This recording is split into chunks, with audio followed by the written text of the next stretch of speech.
Custom number 10853 removed the water closet, and what I found is no wax was used. Whoever set this toilet tried to set it with caulking. Caulking will never work. You can see they just smeared some caulking on there. Both sides of the flange are broken. You got a crack here.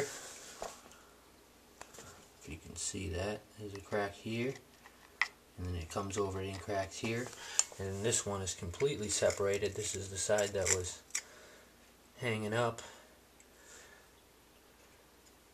and that is video number 1. And you can see the water gets in here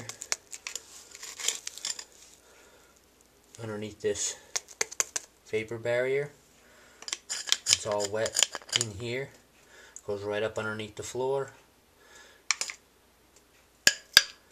And that is video number 2.